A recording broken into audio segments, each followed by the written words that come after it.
Good morning, governors, and thank you for joining us for this very special call today. We're honored to have Ukrainian President Volodymyr Zelensky join us, along with Ambassador Makarova from Ukraine. We have deep admiration for your leadership and for the courage of the Ukrainian people. We stand with you shoulder to shoulder, and we are unwavering in our support of Ukraine's efforts against this war of aggression by Russia. As governors, we want to continue to pull alongside you and the Ukrainian people, and we look forward to hearing from you. And so we'll turn the remainder of this Zoom call over to you, Mr. President. Thank you for joining us. Thank you very much.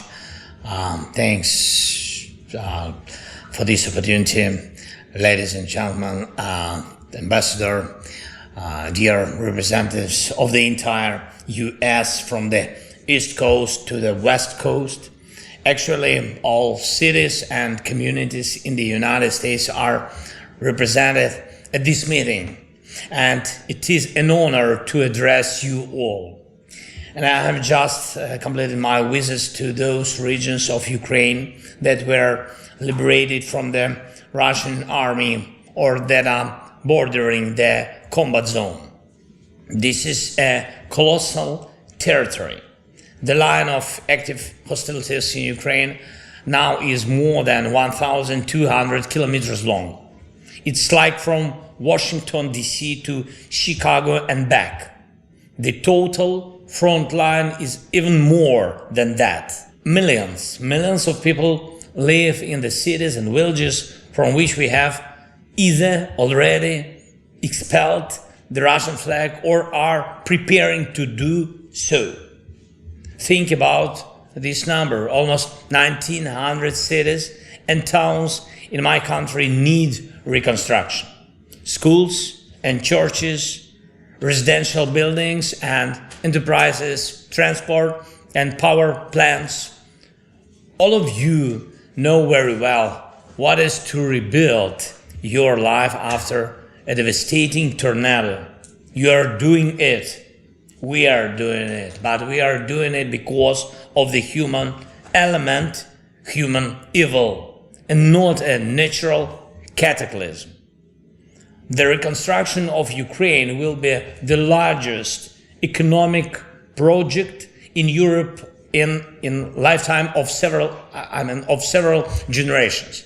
And I believe America will stand with us in this reconstruction. Your companies, your jobs, just like you are with us now in our defense. Ladies and gentlemen, who, if not your state governors, know what is really behind the war's reconstruction and defense?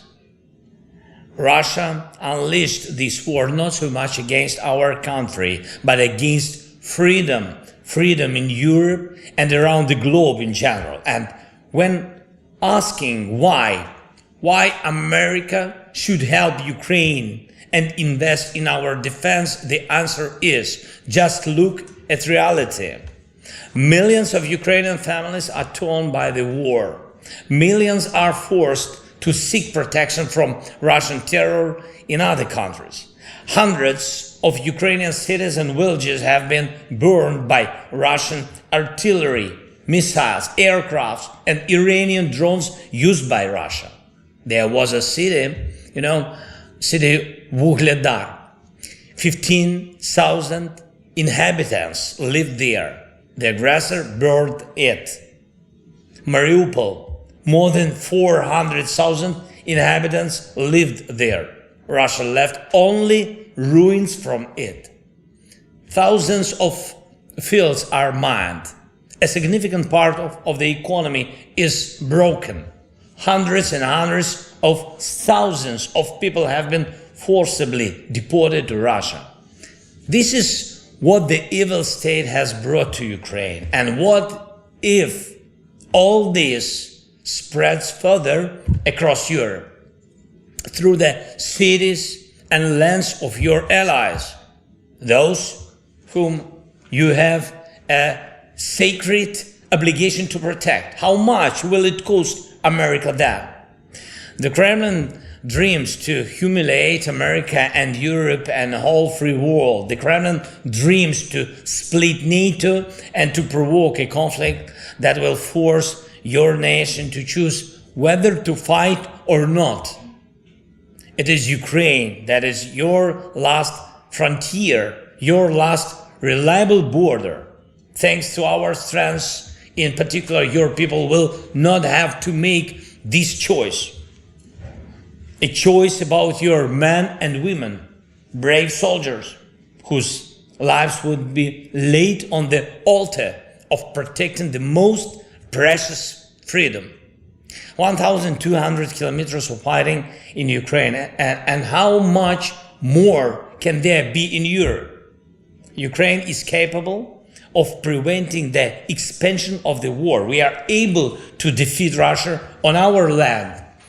The enemy of freedom must lose quickly and surely where he came with a criminal and unprovoked war of aggression. That is why we ask the USA for support, for weapons and finances.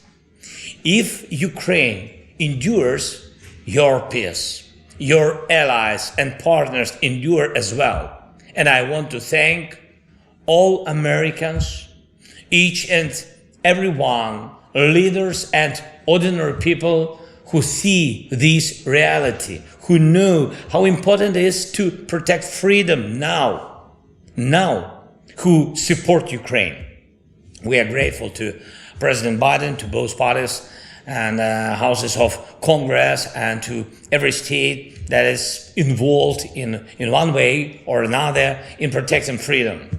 Grateful to those who are ready to work with us in reconstruction. Thanks to all of you. Thanks to Arkansas and all employees of the defense industry of the state for the excellent HIMARS systems, which really changed the course of military actions and forced the Russian army to the defense. Thanks to Alabama and all the employees of the state's enterprises that produce, in particular, Javelin anti-tank systems, which saved lives of thousands, really thousands of Ukrainian soldiers. Thanks to Arizona and Oklahoma, where our military trained, in particular on the Patriots. Thanks to every U.S. state involved in the production of the Patriots. Harpoons and Stingers, NASAMS and Bradley, other systems and products, not only in the field of security, also other service and solutions that bring Ukrainian victory closer, that give Ukrainians stability of a normal life despite the war, are produced by you, by your states and your people.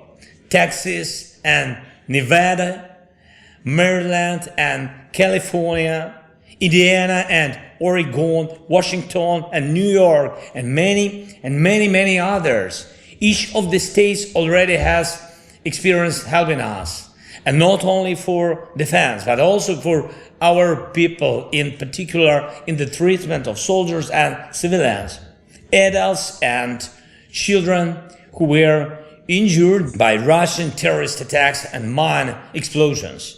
Hundreds and hundreds of American companies, banks and factories are already doing business with Ukraine. Thousands of companies will join our reconstruction project from Pennsylvania and Michigan, New Jersey and Virginia, Missouri and Georgia, Connecticut and Colorado. And I know that some states are negotiating special cooperation, the one that is about recovery, Ohio and our Kharkiv region, Illinois and our Kiev region, Minnesota and our Chernihiv region. We must expand this direction of cooperation from state to region, from city to city.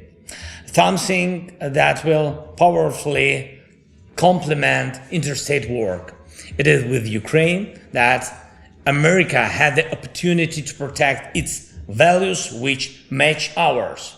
And also our cooperation creates new growth for our security and yours, for our economy and yours, for jobs in both our countries. The main thing is not to waste time and not to lose the chance we have to act now and help now the Ukrainians do it so that the Americans do not have to fight.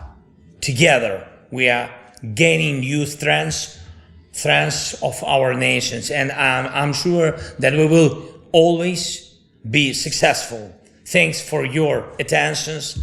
Thank you, America, for the help that lets us win. I invite you who have not yet been to Ukraine to visit our country and to see that protecting our home, our people, is protecting our common dream about freedom and dignity for every human being. By the way, Governor Murphy, who visited the Lviv region last February, can confirm we are a hospitable nation and we are always welcome guests who visit us with an open heart. God bless America. Slava Ukraini.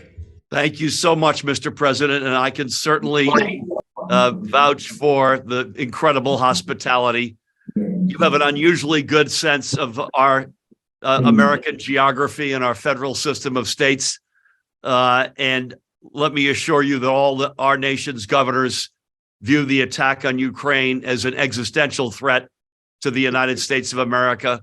And we will act as such and will be unwavering in our support and partnership with you. So, Mr. President, thank you. Ambassador, thank you. God bless you. Godspeed.